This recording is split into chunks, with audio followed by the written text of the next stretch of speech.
बिहार के गया आरक्षित सीट पर राष्ट्रीय जनतांत्रिक गठबंधन और महागठबंधन के बीच सीधा मुकाबला है। बाकी प्रत्याशी मैदान में क्या भूमिका निभाएंगे वह बाद में पता चलेगा। फिलहाल ध्यान एनडीए और महागठबंधन पर ही है। दोनों के दिग्गज नेता और अपने प्रत्याशी की जीत सुनिश्चित करने के लिए गया का दौरा पूरा कर चुके हैं। मंगलवार को प्रधानमंत्री नरेंद्र मोदी भी एनडीए के सहयोगी हिंदुस्तानी आवाम मोर्चा सेकुलर के प्रत्याशी जीतन राम मांझी को जिताने के लिए बहुत कुछ कह गए हैं। लेकिन अब जब चुनाव प्रचार थमने वाला है तो यह देखने वाली बात होगी कि किसकी गाड़ी कहां भाग और कहां फंस सकती है।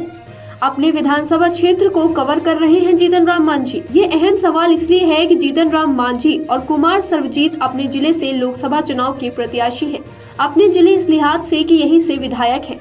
इसमें कुमार सर्वजीत का पलड़ा भारी है क्योंकि यह बोधगया के राजद विधायक है। यह विधानसभा क्षेत्र गया लोकसभा क्षेत्र का हिस्सा है। दूसरी तरफ जीतन राम मांझी झमामगंज से विधायक है। झमामगंज विधानसभा औरंगाबाद लोकसभा क्षेत्र के अंदर आता है। जाति के हिसाब से क्या स्थिति बन रही है? बिहार जातिगत जनगणना करा चुका है। हालांकि जनगणना के आंकड़े जिलावार नहीं जारी किए गए हैं, इसलिए सारी राजनीति जातियों की अनुमानित संख्या के आधार पर है। इस अनुमान के अनुसार सबसे बड़ी आबादी भुइयां महादलित की है। इससे जीतन राम मांझी आते हैं। मौजूदा जेडीयू सांसद विजय मांझी भी इसी जाति से हैं। वह विरोध में नहीं, इसका फायदा मांझी को मिल रहा है। संख्या के हिसाब से उसके बाद दुसाद यानी पासवान बताए जाते हैं। इससे कुमार सर्वजीत है, मतलब पीठ पर ही है। तीसरे नंबर पर राजपूतों की संख्या बताई जाती है, फिर मुसलमान और पांचवें नंबर पर वैश्य बनिया बताए जाते हैं। मतलब अपनी जाति और भाजपा के पारंपरिक वोटरों की बड़ी आबादी के हिसाब से मांझी फायदे में दिखते हैं। कुमार सर्वजीत की जीत वही है जो चिराग पासवान की है।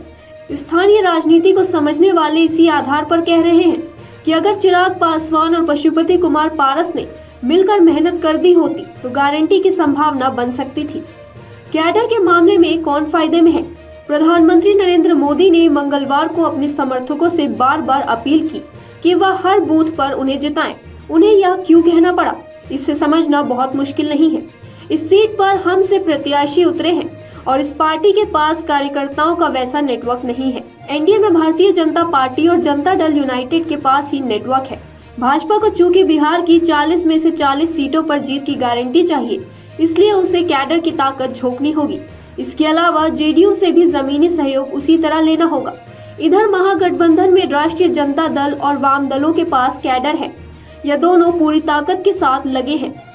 विधानसभा के हिसाब से क्या गणित है? गया जिले में 10 विधानसभा सीटें हैं।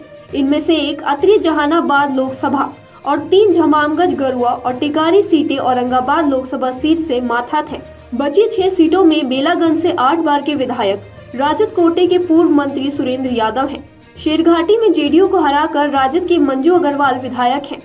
गया शहरी सीट पर भाजपा के 8 बार के विधायक डॉक्टर प्रेम कुमार 2020 में जीते तो हैं, लेकिन पहले के मुकाबले अंतर कम रहा है। बोधगया से राजद विधायक कुमार सर्वजीत ही लोकसभा चुनाव लड़ रहे हैं। वजीरगंज से भाजपा विधायक हैं।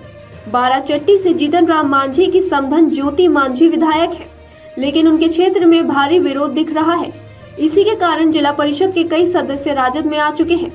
जीतन राम मांझी ने मुख्यमंत्री रहते जो काम किया, उनमें कई लोग लुभाव प्रोजेक्ट रहे हैं, उसका आज भी प्रभाव दिखता है। इसी तरह कुमार सर्वजीत ने कृषि मंत्री रहते हुए 28 जनवरी तक बिहार में रही महागठबंधन सरकार में जो काम किया, उसका माइलेज उन्हें मिले तो आश्चर्य नहीं है। गया लोकसभा सीट पर ऊपर बताए गए 7 प्रश्नों का जवाब प्रत्याशी अगर अगले कुछ घंटों में वास्तविक रूप से समझ ले और जमीनी तौर पर अंतिम प्रयास कर ले तो मतदान के साथ ही वह खुद को पक्का कर सकेंगे कि क्या होने वाला है। रही बात दिग्गजों के प्रभाव की, तो महागठबंधन में लालू प्रसाद यादव और तेजस्वी यादव की छवि का फायदा नुकसान उनके कोर वोटर बखूबी समझते हैं। दूसरी तरफ एनडीए में प्रधानमंत्री नरेंद्र मोदी और मुख्यमंत्री नीतीश कुमार ही निर्णायक प्रभाव हैं।